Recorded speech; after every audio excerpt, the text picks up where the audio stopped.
Le film commence avec un jeune garçon nommé Juni qui se trouve dans un parc aquatique où il doit recevoir le paiement de sa mission la plus récente en tant qu'espion. Sur place, il rencontre une jeune fille qui lui remet le paiement. Après cela, Juni explique que son travail d'espion implique diverses tâches, allant de sauver des chats coincés dans des arbres à retrouver des objets perdus, ce qui est très différent de ce que font les vrais espions. Plus tard, Juni reçoit un appel de l'OSS, qui est l'ancienne organisation pour laquelle il travaillait, où on lui demande à nouveau de l'aide. Cependant, Juni refuse la demande, affirmant qu'il ne fait plus partie de l'entreprise depuis qu'il s'est senti trahi par elle. À présent, le jeune homme travaille à son compte et économise de l'argent dans le but d'acheter un mystérieux jeu vidéo appelé « Fin du jeu ». Après un certain temps, Juni parvient enfin à réunir l'argent nécessaire et se rend au magasin pour acheter le jeu. Mais il se rend vite compte que la file d'attente est très longue. En attendant, il remarque que le magasin d'à côté organise une collecte de fonds pour des œuvres de charité. Pendant un instant, Juni est ému et se dirige vers le magasin, pensant à donner l'argent qu'il avait économisé. Cependant, en entendant une publicité diffusée sur la vitrine du magasin de jeux vidéo, annonçant une grande surprise pour celui qui parviendra à terminer le jeu, il change d'avis et décide de retourner dans la file d'attente. À ce moment-là, un jeune homme l'arrête, disant qu'il a perdu sa place et qu'il doit aller à la fin de la file. Agacé, Uni regarde la fin de la longue file d'attente et se rend compte qu'il aura du mal à acheter le jeu. En s'éloignant, il trébuche et finit par renverser sa tirelire, dispersant tout l'argent qu'il avait économisé au vent. Voyant qu'il ne pouvait rien faire de plus, Uni rentre chez lui. À son arrivée, il ouvre un colis envoyé par un scientifique nommé Romero, qui contenait de petits requins dans un aquarium. Après cela, une jeune femme nommée Gertie, qui était son ancienne collègue de travail, entre par la fenêtre en utilisant ses cheveux comme hélice pour voler. À ce moment-là, elle demande où sont les parents de Uni et il répond qu'ils sont tous les deux en mission importante. Gertie conseille alors à Chun-Li de retourner à l'OSS, mais il se montre déterminé à rester un espion indépendant. Après une brève conversation, Gertie s'en va. Plus tard, Juni reçoit un appel d'un président nommé Devlin qui essaie également de le convaincre d'accepter la nouvelle mission de l'OSS. Malgré cela, il refuse à nouveau jusqu'à ce que Devlin révèle que la sœur de Juni, nommée Carmen, a disparu lors d'une opération. Immédiatement, Juni change d'avis et se rend au siège de l'organisation. Là, il est accueilli par la chef des opérations, appelée Francesca, et elle lui explique que le jeu vidéo Fin du jeu est en réalité un piège d'hypnose créé par le méchant Toy Master, capable de contrôler l'esprit des jeunes. Ensuite, Francesca informe que Carmen a été envoyée dans le monde virtuel avec la mission d'éteindre le jeu, mais que son esprit est resté piégé au niveau 4, tandis que son corps demeure inconscient au siège de l'OSS. C'est pourquoi Francesca confie à Juni la mission d'entrer dans le jeu. Sauver Carmen au niveau 4 et éteindre le système au niveau 5, avant le lancement officiel qui aura lieu dans 12 heures. De plus, elle l'avertit qu'il doit éteindre le système alors que le méchant est encore piégé à l'intérieur du jeu, afin qu'il ne puisse plus causer de problème. Après cela, Francesca révèle que Toy Master est prisonnier dans le monde virtuel depuis de nombreuses années, pour des raisons inconnues.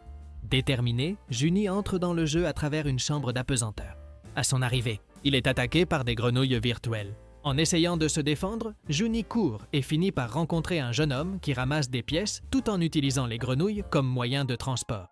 En suivant son exemple, Juni essaie de faire la même chose, mais il rate le saut et s'accroche à un autre joueur.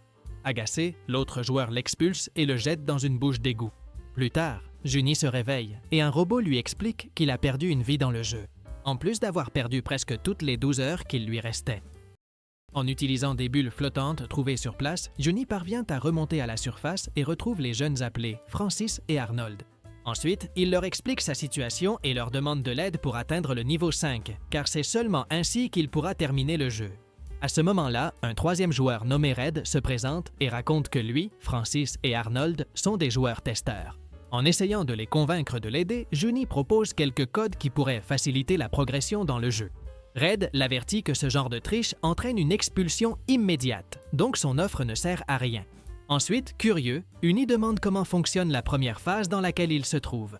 Red répond qu'il suffit de toucher les cibles réparties dans le décor, et ainsi il gagnera et passera au niveau suivant.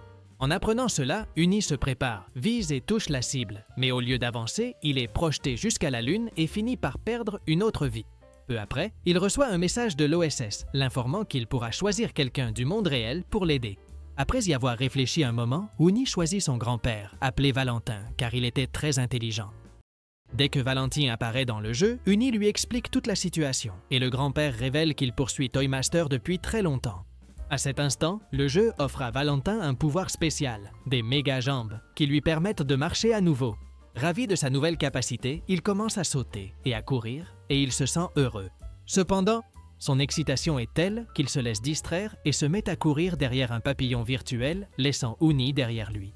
Pendant ce temps, Toy Master observe attentivement Valentine depuis sa base à l'intérieur du jeu et il s'enthousiasme en voyant que tout se passe comme il l'avait prévu. Dans sa base numérique, il révèle à ses sbires qu'il garde Carmen inconsciente dans une chambre spéciale. Revenant à Uni, il arrive dans un nouvel endroit qui est une immense arène de combat contre des robots. Là, il est accueilli par un jeune homme qui lui explique les règles. Il lui dit que, pour passer au niveau 2, il doit vaincre un autre joueur lors d'un combat en utilisant une armure robotique. N'ayant pas beaucoup d'options, Uni est rapidement équipé de la combinaison et lancé dans l'arène. Là, il découvre qui sera son adversaire, une jeune femme nommée Demetra qui a déjà remporté plusieurs combats précédents. Peu après, tous deux entament un combat intense. Ils déplacent leurs robots, qui sont contrôlés par leurs propres mouvements. Au début, Juni se montre inexpérimenté, perdant les premières manches et ne conservant plus que 6 vies. Cependant, grâce à ses efforts et à son intelligence, il parvient à renverser la situation et remporte la 3e manche, réduisant les vies de Demetra et obtenant la victoire. Malgré sa victoire, le jeune homme qui l'avait accueilli au début le chasse de l'arène, le projetant au loin et mettant fin à la célébration. Pendant ce temps, Toy Master discute avec ses complices et ils affirment qu'il a déjà suffisamment de contrôle sur les jeunes et qu'il peut mettre en œuvre son plan pour s'échapper du monde virtuel. Satisfait, Toy Master congédie ses clones et commence à réfléchir à la prochaine étape de sa stratégie. Revenant à Uni, il apparaît dans une ville virtuelle futuriste où il retrouve Red et le reste du groupe. À ce moment-là, tout le monde remarque que Shun ressemble beaucoup à la figure mystérieuse qui apparaît sur les affiches du jeu. Cependant, Jun ignore le commentaire et demande à nouveau de l'aide pour retrouver sa sœur. À ce moment-là, Arnold se souvient que, selon le manuel du jeu, celui qui trouve le personnage de l'affiche sera conduit directement au niveau invincible, où se trouve le Grand Prix. Ensuite, il participe à une course de véhicules futuristes, car c'était le moyen le plus rapide d'atteindre le niveau suivant. Chacun des jeunes se prépare, y compris Red, qui se trouvait dans un énorme véhicule vert. La course commence rapidement et Juni doit traverser un parcours rempli de pièges, mais il est constamment attaqué par les autres concurrents. À un moment donné, Red lui demande d'appuyer sur un bouton, disant que le véhicule gagnera en vitesse. Juni le croit, mais il finit par se faire avoir et en appuyant sur le bouton, il est éjecté du véhicule.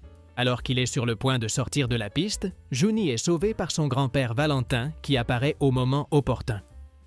Ensuite, Valentin place Juni à la place de Francis afin qu'il puisse continuer la course.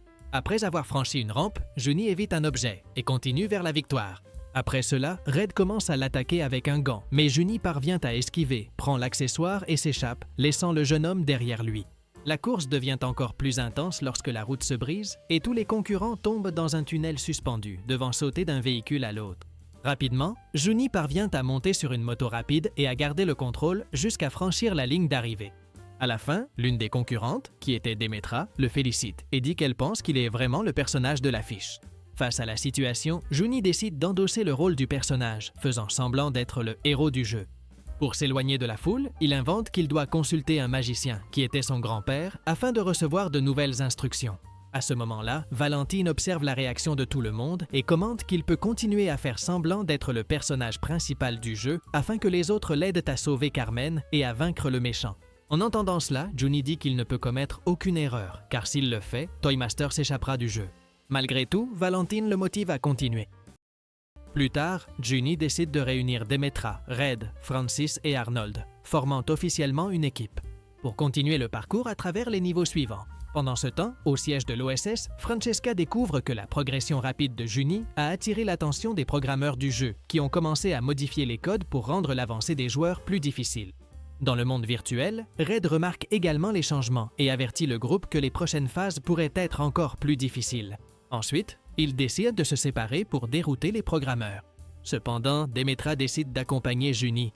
En chemin, elle révèle qu'elle sait qu'il n'est pas le personnage principal, car il n'a pas les compétences nécessaires pour gagner le jeu.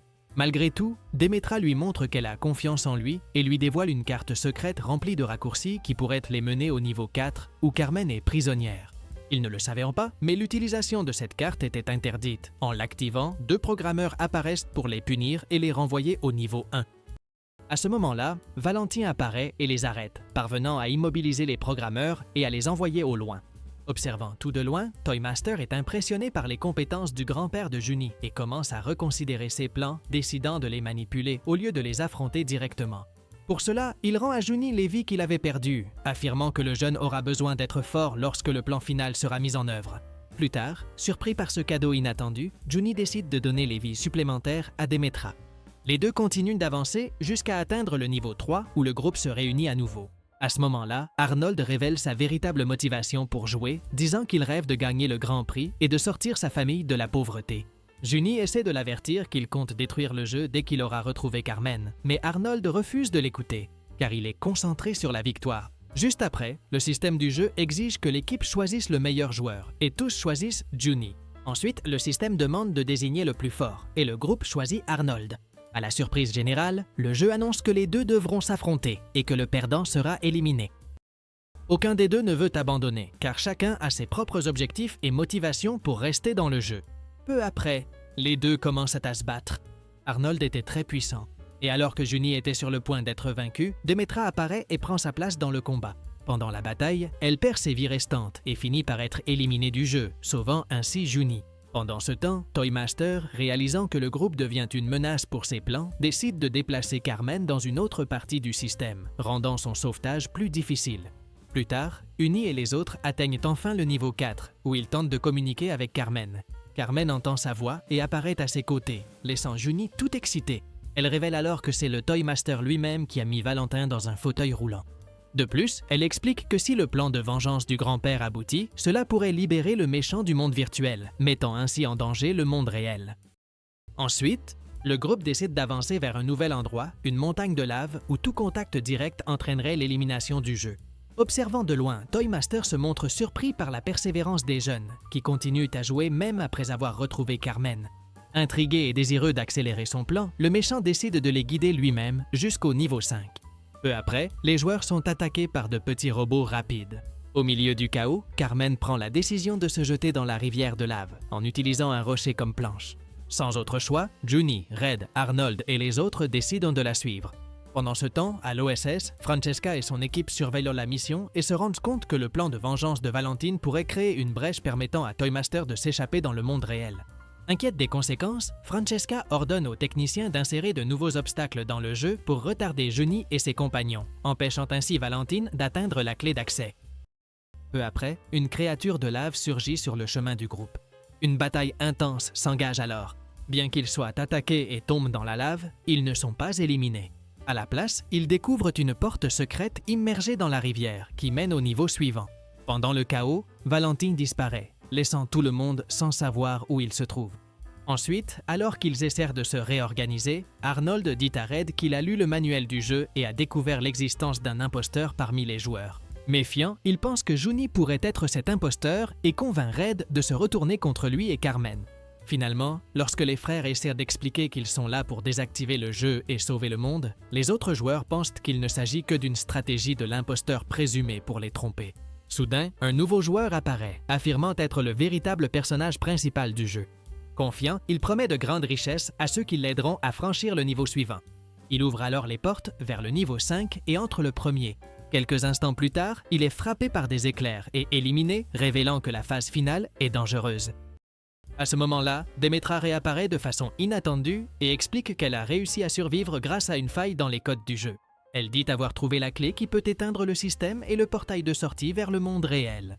Cependant, Carmen, qui était méfiante, affirme que Demetra n'a jamais été une véritable joueuse, mais une création du système lui-même. À ce moment-là, il est révélé que Carmen avait raison, car Demetra se révèle être un hologramme programmé par le méchant.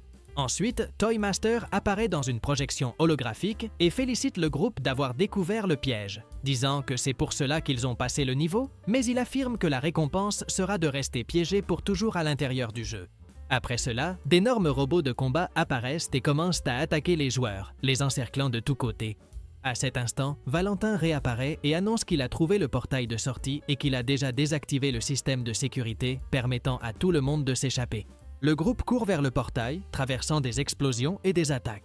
Un par un, les jeunes traversent le passage, jusqu'à ce qu'il ne reste plus que Uni et son grand-père. Devant le portail, Valentine avoue qu'il préfère rester dans le monde virtuel, car il s'y sent fort et libéré des limitations physiques qu'il a dans le monde réel. Ému, Junie essaie de le convaincre de revenir, lui rappelant que la famille a besoin de lui. Valentine fait alors une demande, promettant de revenir seulement si Junie s'engage à maintenir vivants les liens et les leçons apprises au cours de cette aventure. Junie accepte et ensemble, ils traversent le portail. De retour dans le monde réel, à nouveau au siège de l'OSS, Junie retrouve Red, Francis et Arnold. Il est surpris de constater que dans la vie réelle, les jeunes sont ordinaires et n'ont pas les mêmes caractéristiques ni les mêmes compétences qu'ils avaient dans le jeu. Peu après, Valentine révèle qu'il a utilisé la clé numérique pour libérer Toymaster, assurant ainsi sa chance de se venger et de le vaincre. À ce moment-là, le président Devlin prend le contrôle des écrans de l'entreprise et révèle qu'en réalité, il est Toymaster.